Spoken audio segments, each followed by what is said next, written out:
ਅੱਜ ਸਾਡੇ ਸਟੂਡੀਓ ਵਿੱਚ ਕਿਸਾਨੀ ਅੰਦੋਲਨ ਉੱਤੇ ਚਰਚਾ ਕਰਨ ਲਈ ਵਿਸ਼ੇਸ਼ ਰੂਪ 'ਚ ਸ਼੍ਰੀ ਸੰਜੀਵ ਤਲਵਾੜ ਜੀ ਪ੍ਰਸਤੁਤ ਹੋਏ ਹਨ। ਆਓ ਇਹਨਾਂ ਨਾਲ ਚਰਚਾ ਕਰੀਏ। ਕਿਸਾਨੀ ਅੰਦੋਲਨ 'ਚ ਤਿੰਨੇ ਬਿੱਲ ਵਾਪਸ ਸਰਕਾਰ ਨੇ ਲੈ ਲਏ ਆ, ਹੁਣ ਅੱਗੇ ਕੀ ਕਾਰਨ ਹੈ?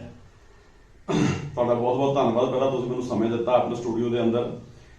ਅਸਲ 'ਚ ਸਰਕਾਰ ਨੇ ਜਿਹੜੇ ਬਿੱਲ ਵਾਪਸ ਲਏ ਆ, ਇਹਦੇ ਪਿੱਛੇ ਬਹੁਤ ਲੰਬੀ ਮੇਰੇ ਕੋਲ ਚਰਚਾ ਕਰਨ ਦੇ ਲਫ਼ਜ਼ ਹੈਗੇ ਆ, ਲੇਕਿਨ ਮੈਂ ਸ਼ਾਰਟ ਦੱਸਣਾ ਚਾਹੁੰਦਾ ਕਿ ਸਰਕਾਰ ਨੇ ਦੇਸ਼ ਦੇ ਅੰਦਰ ਫੈਲ ਰਹੀ ਅਰਾਜਕਤਾ ਉਹਨੂੰ ਦੇਖਦੇ ਹੋਏ ਤਿੰਨ ਬਿੱਲ ਵਾਪਸ ਲਏ ਆ। ਕਿਉਂਕਿ ਮੈਨੂੰ ਵੀ ਇਹ ਲੱਗਦਾ ਹੈ ਜਿਹੜੇ ਦੇਸ਼ ਨੂੰ ਪਿਆਰ ਕਰਦੇ ਨੇ ਲੋਕ, ਜੋ ਹਿੰਦੁਸਤਾਨ ਨੂੰ ਜਾਣਦੇ ਨੇ ਲੋਕ, ਉਹ ਵੀ ਇਹ ਗੱਲ ਮਹਿਸੂਸ ਕਰਦੇ ਆ ਕਿ ਕਿਸਾਨੀ ਅੰਦੋਲਨ ਦੇ ਨਾਂ ਤੇ ਕਿਤੇ ਨਾ ਕਿਤੇ ਉਹ ਤਾਕਤਾਂ ਦੇਸ਼ ਨੂੰ ਖੰਡਿਤ ਕਰਨੀਆਂ ਚਾਹੁੰਦੀਆਂ ਸੀ ਜਿਨ੍ਹਾਂ ਦਾ ਸੁਪਨਾ ਅੱਜ ਤੱਕ ਦੇਸ਼ ਨੂੰ ਖੰਡਿਤ ਕਰਨ ਦਾ ਪੂਰਾ ਨਹੀਂ ਹੋਇਆ। ਤੁਸੀਂ ਦੇਖਿਆ ਹੋਣਾ ਸਿੱਖ ਫॉर ਜਸਟਿਸ, ਹੋਰ ਇਦਾਂ ਦੀਆਂ ਸੰਸਥਾਵਾਂ ਨਿਰੋਲ ਕਿਸਾਨੀ ਅੰਦੋਲਨ ਨੂੰ ਉਹਨਾਂ ਨੇ ਜਿਹੜਾ ਸੀਗਾ ਮੈਂ ਕਹਾਂਗਾ ਉਹਨਾਂ ਤੇ ਕਬਜ਼ਾ ਕਰ ਲਿਆ ਸੀਗਾ, ਔਰ ਸਰਕਾਰ ਨਹੀਂ ਚਾਹੁੰਦੀ ਸੀ ਕਿ ਕਿਸੇ ਵੀ ਤਰੀਕੇ ਦੇ ਨਾਲ ਭਾਰਤ ਦਾ ਜਿਹੜਾ ਮਾਹੌਲ ਆ ਖਰਾਬ ਹੋਵੇ, ਸਾਡਾ ਆਪਸੀ ਪਿਆਰ ਭਾਈਚਾਰਾ ਖਰਾਬ ਹੋਵੇ। ਉਹਦੇ ਕਰਕੇ ਹੀ ਇਹ ਸਰਕਾਰ ਨੇ ਸੂਝ-ਬੂਝ ਦਾ ਫੈਸਲਾ ਲੈਂਦੇ ਹੋਏ ਤਿੰਨੇ ਬਿੱਲ ਜਿਹੜੇ ਆ ਵਾਪਸ ਲਏ ਆ। ਤਲਵਾੜ ਜੀ, ਜੋ ਬਿੱਲ ਪਹਿਲੇ ਲਾਏ ਗਏ हैं वो की जल्दबाजी से फैसला लिया गया है जी? नहीं, ऐसा बिल्कुल नहीं है भाई साहब। देखो 70 साल देश ਨੂੰ ਆਜ਼ਾਦ ਹੋਇਆਂ ਨੂੰ ਹੋ ਗਏ, ਔਰ 70 ਸਾਲਾਂ ਦੇ ਅੰਦਰ ਜਿਹੜੇ ਦੇਸ਼ ਦੀ ਕਿਸਾਨੀ ਜੇ ਆਪਾਂ ਕਹੀਏ, ਜੇ ਦੇਖ ਲਈਏ ਤਾਂ ਪਿਛਲੇ ਲੰਬੇ ਸਮੇਂ ਤੋਂ ਇਹੀ ਗੱਲ ਆਉਂਦੀ ਹੈ ਕਿ ਕਿਸਾਨੀ ਲਾਭਦਾਇਕ ਮੁੱਦਾ ਨਹੀਂ ਹੈ, ਧੰਦਾ ਨਹੀਂ ਹੈਗਾ। ਜੇ ਲਾਭਦਾਇਕ ਧੰਦਾ ਨਹੀਂ ਹੈਗਾ ਤਾਂ ਉਸ ਧੰਦੇ ਨੂੰ ਲਾਭਦਾਇਕ ਬਣਾਉਣ ਵਾਸਤੇ ਕਿਸੇ ਨਾ ਕਿਸੇ ਸਰਕਾਰ ਨੂੰ ਤਾਂ ਕੋਈ ਨਾ ਕੋਈ ਰੈਵੋਲੂਸ਼ਨਰੀ ਜਿਹੜਾ ਸਟੈਪ ਚੱਕਣਾ ਹੀ ਪੈਣਾ ਸੀ। ਔਰ ਜਿਹੜੇ ਇਹ ਤਿੰਨ ਬਿੱਲ ਲੈ ਕੇ ਆਉਂਦੇ ਸੀ, ਇਹਨਾਂ ਬਿੱਲਾਂ ਦੇ ਉੱਪਰ ਜੇ ਤੁਸੀਂ ਇਹਨਾਂ ਬਿੱਲਾਂ ਦਾ ਇਤਿਹਾਸ ਪੜ੍ਹੋ, ਦੇਸ਼ ਦੀਆਂ ਸਾਰੀਆਂ ਵਿਪਕਸ਼ੀ ਪਾਰਟੀਆਂ ਨੇ ਕਦੀ ਨਾ ਕਦੀ ਇਹਨਾਂ ਬਿੱਲਾਂ ਦਾ ਸਮਰਥਨ ਕੀਤਾ, ਇਹਨਾਂ ਬਿੱਲਾਂ ਦੇ ਉੱਪਰ ਕੰਮ ਕੀਤਾ। ਅੱਜ ਜਿਹੜਾ ਟਕੈਤ ਜਿਹੜਾ ਇਹਨਾਂ ਬਿੱਲਾਂ ਦੇ ਖਿਲਾਫ ਸਭ ਤੋਂ ਵੱਡਾ ਰੋਲ ਅਦਾ ਕਰ ਰਿਹਾ, ਜਦੋਂ ਇਹ ਬਿੱਲ ਆਏ ਆ ਤਾਂ ਤੁਹਾਨੂੰ ਪਤਾ ਹੋਣਾ ਹੈ ਕਿ ਉਹ ਆਪਣੇ ਪਿਤਾ ਜੀ ਦੇ ਬੁੱਤ ਦੇ ਉੱਪਰ ਗਿਆ ਔਰ ਉੱਥੇ ਜਾ ਕੇ ਉਹਨੂੰ ਹਾਰ ਪਾਇਆ ਤਾਂ ਕਹਿੰਦਾ ਕਿ ਮੇਰੇ ਪਿਤਾ ਜੀ ਦਾ ਸੁਪਨਾ ਸਰਕਾਰ ਨੇ ਸਾਕਾਰ ਕੀਤਾ। ਇਹ ਤਿੰਨ ਬਿੱਲ ਜਿਹੜੇ ਲਿਆਂਦੇ ਗਏ ਆ ਕਿਤੇ ਵੀ ਜਲਦਬਾਜ਼ੀ ਨਾਲ ਲੈ ਕੇ ਨਹੀਂ ਆਂਦੇ ਗਏ। ਇੰਨਾ ਮੈਂ ਜ਼ਰੂਰ ਕਹਾਂਗਾ ਕਿ ਤਿੰਨ ਬਿੱਲ ਲਿਆਉਣ ਤੋਂ ਬਾਅਦ ਜੋ ਸਰਕਾਰ ਨੂੰ ਜਾਂ ਸਰਕਾਰ ਦੇ ਨੁਮਾਇੰਦਿਆਂ ਨੂੰ ਜਾਂ ਪੋਲੀਟੀਕਲ ਪਾਰਟੀਆਂ ਨੂੰ ਕਿਸਾਨਾਂ ਨੂੰ ਸਮਝਾਉਣ ਵਾਸਤੇ ਜਿਹੜਾ ਰੋਲ ਅਦਾ ਕਰਨਾ ਚਾਹੀਦਾ ਸੀ, ਉਸ ਤੋਂ ਕਿਤੇ ਬਿਹਤਰ ਰੋਲ ਉਹਨਾਂ ਲੋਕਾਂ ਨੇ ਅਦਾ ਕੀਤਾ ਜਿਹੜੇ ਦੇਸ਼ ਦੀ ਆਰਥਿਕਤਾ ਨੂੰ ਨੁਕਸਾਨ ਪਹੁੰਚਾਉਣਾ ਚਾਹੁੰਦੇ ਸੀ, ਦੇਸ਼ ਦੇ ਮਾਹੌਲ ਨੂੰ ਖਰਾਬ ਕਰਨਾ ਚਾਹੁੰਦੇ ਸੀ, ਕਿਸਾਨਾਂ ਦੀਆਂ ਭਾਵਨਾਵਾਂ ਨੂੰ ਉਹਨਾਂ ਨੇ ਉਸ ਢੰਗ ਦੇ ਨਾਲ ਆਪਣੇ ਮਤਲਬ ਲਈ ਯੂਜ਼ ਕਰਕੇ। ਮੈਂ ਇਹ ਕਹਾਂਗਾ ਕਿ ਸਰਕਾਰ ਦਾ ਫੇਲੀਅਰ ਇੰਨਾ ਹੈ ਕਿ ਉਹ ਥਰਡੇ ਲੈਵਲ ਤੇ ਕਿਸਾਨਾਂ ਨੂੰ ਇਹਨਾਂ ਬਿੱਲਾਂ ਦਾ ਮਹੱਤਵ ਨਹੀਂ ਸਮਝਾ ਸਕੀ। ਲੇਕਿਨ ਬਿੱਲ ਕਿਤੇ ਵੀ ਜਲਦਬਾਜ਼ੀ ਨਾਲ ਲਿਆਂਦਾ ਗਿਆ ਨਹੀਂ ਸੀ। ਤੁਸੀਂ ਇਹ ਦੇਖੋਗੇ, ਆਪਾਂ ਵੀ ਇੱਥੇ ਹਾਂ, ਤੁਸੀਂ ਵੀ ਇੱਥੇ ਹਾਂ, ਕਿ ਥੋੜੇ ਸਮੇਂ ਦੇ ਵਿੱਚ ਹੀ ਬਿੱਲਾਂ ਦੀ ਮਹੱਤਤਾ ਬਾਰੇ ਏਦਾਂ ਦੇ ਅੰਦੋਲਨ ਦੁਆਰਾ ਹੋਣਗੇ ਕਿ ਬਿੱਲ ਲਾਗੂ ਕੀਤੇ ਜਾਣ। ਇਹ ਬਿੱਲ ਤਲਵਾੜ ਜੀ ਇੰਨੇ ਵਧੀਆ ਨੇ, ਫਿਰ ਅੰਦੋਲਨ ਕਿਉਂ? ਦੇਖੋ, ਮੈਂ ਤਾਂ ਭਾਈ ਸਾਹਿਬ ਤੁਹਾਨੂੰ ਪਹਿਲਾਂ ਵੀ ਦੱਸਿਆ, ਇਹ ਅੰਦੋਲਨ ਦੇ ਪਿੱਛੇ ਇੱਕ ਬਹੁਤ ਵੱਡਾ ਕਾਰਨ ਮੈਂ ਅੱਜ ਤੁਹਾਡੇ ਸਾਹਮਣੇ ਡਿਸਕਲੋਜ਼ ਕਰਦਾ। ਅੰਦੋਲਨ ਕੇਵਲ ਤੇ ਕੇਵਲ ਇਸ ਕਰਕੇ ਨਹੀਂ ਹੋਇਆ ਕਿ ਕਿਸਾਨੀ ਬਿੱਲ ਆ ਗਏ ਤੇ ਉਹ ਨਿਰੋਲ ਕਿਸਾਨਾਂ ਨੇ ਅੰਦੋਲਨ ਸ਼ੁਰੂ ਕਰ ਦਿੱਤਾ।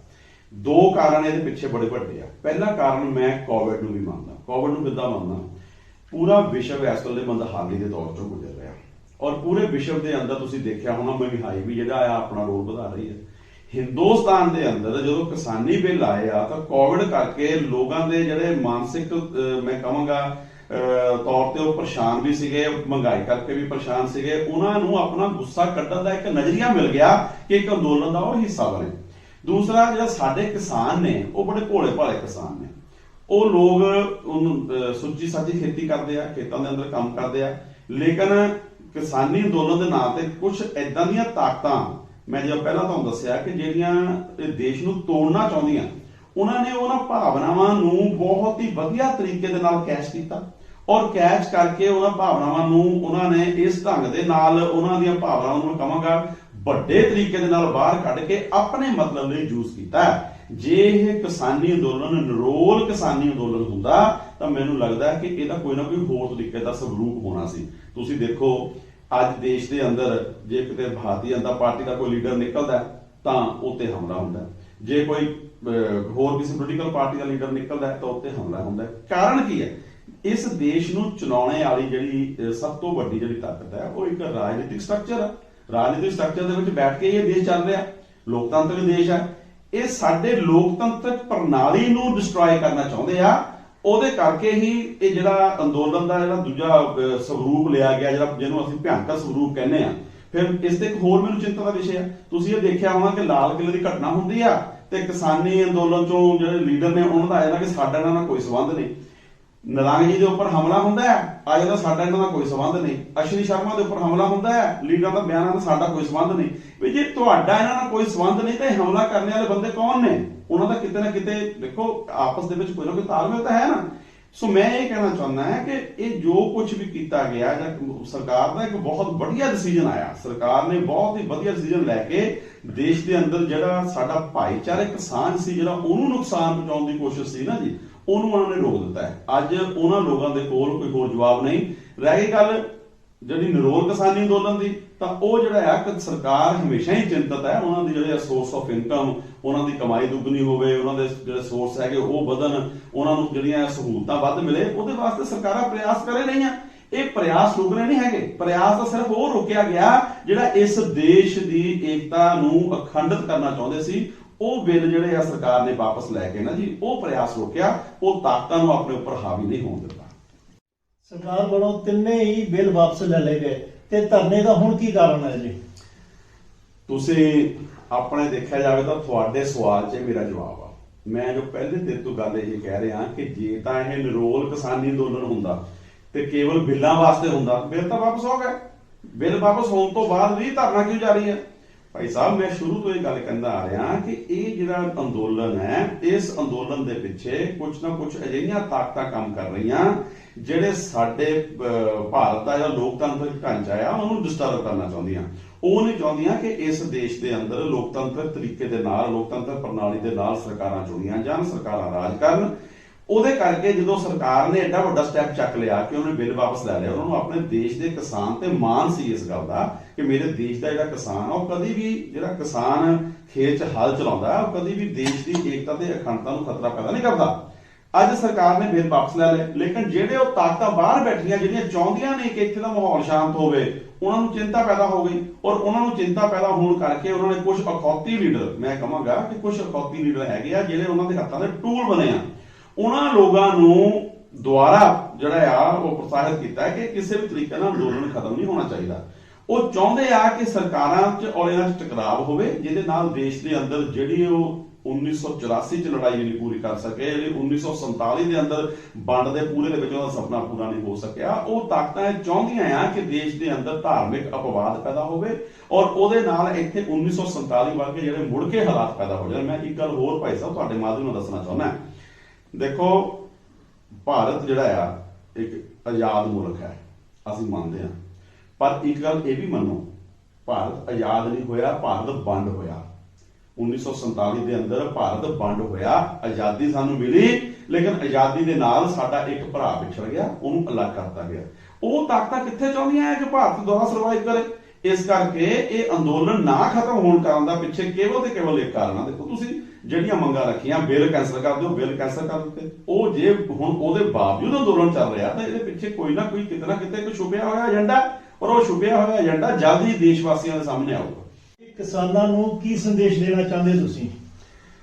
ਦੇਖੋ, ਮੈਂ ਆਪਣੇ ਦੇਸ਼ ਦੇ ਕਿਸਾਨ ਤੇ ਮਾਣ ਕਰਦਾ। ਮੈਂ ਹੀ ਨਹੀਂ ਕਰਦਾ, ਮੇਰੇ ਦੇਸ਼ ਦਾ ਹਰ ਇੱਕ ਨਾਗਰਿਕ ਮੇਰੇ ਅੰਨਦਾਤਾ ਦੇ ਉੱਪਰ ਬਹੁਤ ਮਾਣ ਕਰਦਾ, ਸਵਾਭਿਮਾਨ ਹੈ ਸਾਡਾ ਇਹ ਕਿਸਾਨ।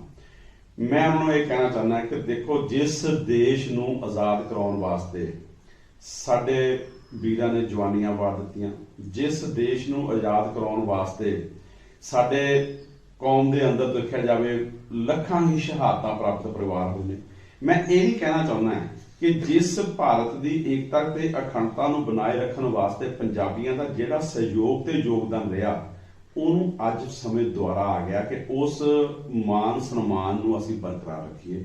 ਇਸ ਲਈ ਮੈਂ ਆਪਣੇ ਦੇਸ਼ ਦੇ ਕਿਸਾਨ ਨੂੰ ਇਹ ਬੇਨਤੀ ਕਰਨਾ ਚਾਹੁੰਦਾ ਕਿ ਜੇ ਤੁਹਾਨੂੰ ਲੱਗਦਾ ਕਿ ਪਿਛਲੇ 70 ਸਾਲ ਦੇ ਅੰਦਰ ਕਿਸਾਨੀ ਜਿਹੜੀ ਆ ਉਹ ਥੱਲੇ ਗਈ ਆ, ਇਹ ਜਿਹੜਾ ਆ ਧੰਦਾ ਜਿਹੜਾ ਸੀ ਕਿਸਾਨੀ ਦਾ ਉਹ ਲਾਭਦਾਇਕ ਨਹੀਂ ਰਿਹਾ, ਤਾਂ ਇਹਦੇ ਬਾਰੇ ਇਹ ਧੰਦਾ ਲਾਭਦਾਇਕ ਹੋਵੇ, ਕਿਸੇ ਨਾ ਕਿਸੇ ਨੂੰ ਕੋਈ ਨਾ ਕੋਈ ਤਾਂ ਸਟੈਪ ਚੱਕਣਾ ਹੀ ਪੈਣਾ। ਮੈਂ ਆਪਣੇ ਦੇਸ਼ ਦੇ ਕਿਸਾਨ ਨੂੰ ਵੀ ਕਹਿਣਾ ਚਾਹੁੰਦਾ ਤੇ ਸਰਕਾਰ ਨੂੰ ਵੀ ਕਹਿਣਾ ਚਾਹੁੰਦਾ ਕਿ ਅੱਜ ਤੁਸੀਂ ਇੱਕ ਪੋਜ਼ਿਟਿਵ ਸਟੈਪ ਲਿਆ ਕਿ ਬਿੱਲ ਵਾਪਸ ਕਰ ਲਏ, ਲੇਕਿਨ ਇਹ ਲੜਾਈ ਏਦਾਂ ਹੀ ਖਤਮ ਨਹੀਂ। ਕਿਸਾਨੀ ਲਾਭਦਾਇਕ ਬਣੇ, ਉਹਦੇ ਵਾਸਤੇ ਕਿਸਾਨ ਔਰ ਸਰਕਾਰ ਦੇ ਵਿੱਚ ਇੱਕ ਤਾਲਮੇਲ ਜਿਹੜਾ ਆ ਕਮੇਟੀ ਦਾ ਬੈਠਣਾ ਬਹੁਤ ਜ਼ਰੂਰੀ ਹੈ।